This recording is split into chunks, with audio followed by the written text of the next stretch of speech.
गांव का नाम था बेलापुर। नक्शों में तो दर्ज था, लेकिन लोग उसका नाम लेते समय आवाज धीमी कर लेते थे, जैसे कोई सुन न ले। इस गांव के बीचों बीच एक पुराना टूटा फूटा कुआं था। लोग उसे कहते थे काला कुआं। कहा जाता था कि वो कुआं जितना गहरा है, उससे कहीं ज्यादा पुराना और खतरनाक है। दिन में वो बस एक उजड़ा हुआ कुआं लगता था, काई जमी दीवारें, टूटी जगत और भीतर अंधकार। लेकिन रात में वहां से आवाजें आती थीं। पहली फुसफुसाहट। रवि शहर से पढ़ाई करके गांव लौटा था। उसे इन सब बातों पर यकीन नहीं था। वह हंसकर कहता, डर बस दिमाग में होता है। उसकी दादी ने चेतावनी दी थी, सूरज डूबने के बाद उस कुएं के पास मत जाना। रवि मुस्कुराया, लेकिन मन ही मन सोचा, पुरानी कहानियां। पहली ही रात, जब पूरा गांव सो गया, रवि को खिड़की से कुछ आवाज सुनाई दी। रवि, वो चौंक गया। किसी ने उसका नाम लिया था। आवाज कुएं की तरफ से आ रही थी। कुएं का रहस्य। अगली सुबह रवि ने गांव के बुजुर्ग से पूछा। सबका चेहरा उतर गया। एक बूढ़ा बोला, 30 साल पहले एक औरत को जिंदा कुएं में फेंक दिया गया था। उसका नाम था कमला। उस पर आरोप लगाया गया था डायन होने का। बिना सबूत, बिना दया। मरते वक्त उसने कहा था, मैं वापस आऊंगी और सबको अपने साथ ले जाऊंगी। उसके बाद से हर कुछ सालों में कोई बच्चा गायब, कोई आदमी पागल, कोई लाश कुएं के पास। तीसरी रात रवि खुद को रोक न सका।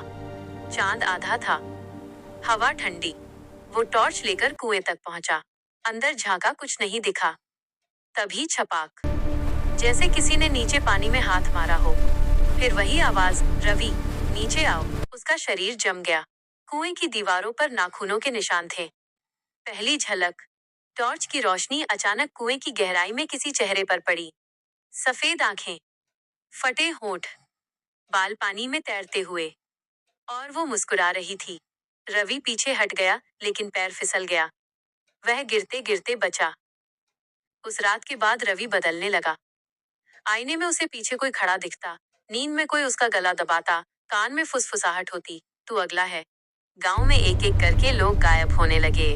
सबकी आखिरी जगह काला कुआं। दादी ने सच बताया। कमला डायन नहीं थी। उसने गांव के जमींदार का काला सच देख लिया था।